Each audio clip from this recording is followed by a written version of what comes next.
So I was checking on the soybeans and the corn and making sure all of our trees were still standing because we had a really bad storm last night. And look what I found. Holy cannoli mushrooms. They start out like this light brown, and then when they're dying, they turn this color. There's so many of them. What's really fun is when you get on the zero turn and mow over the top of them and they go da-da-da-da-da.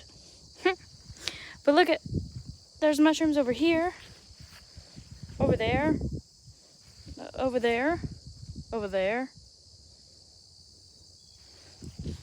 There's some over there. Potato!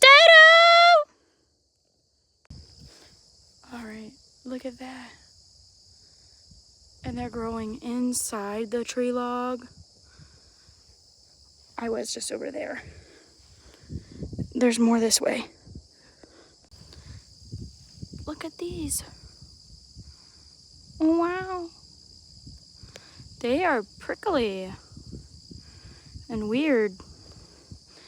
I'm being followed.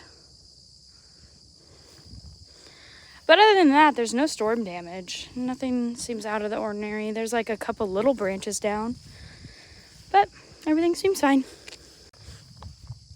I went to the other set of trees and there's a lot of walnuts down, but that makes sense. Dunk. There's a lot of branches over here that are down, but nothing too big. Just a lot of balls.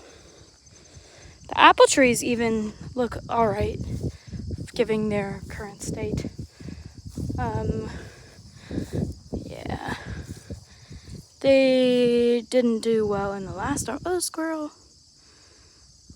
Yeah, so these just will have to be picked up, but at least we don't have to like cut up a whole tree. The apple tree though is sus. Let's get closer. Yeah, so last storm took this branch that was in this area. These trees are like at least 50 years old. So, I mean, it's probably about their time. They're splitting. And speaking of splitting, it's really hard to walk over here because you're tripping on apples. So this is why we keep trying to guess what storm is going to take the apple tree, because it's completely hollow in the middle and it feels sturdy though still, which is so weird. So this is the only thing that came down from the apple tree, and that one as well. Ah, bugs. They're feasting. Ah, so many flies. Ah! But yeah, that's it.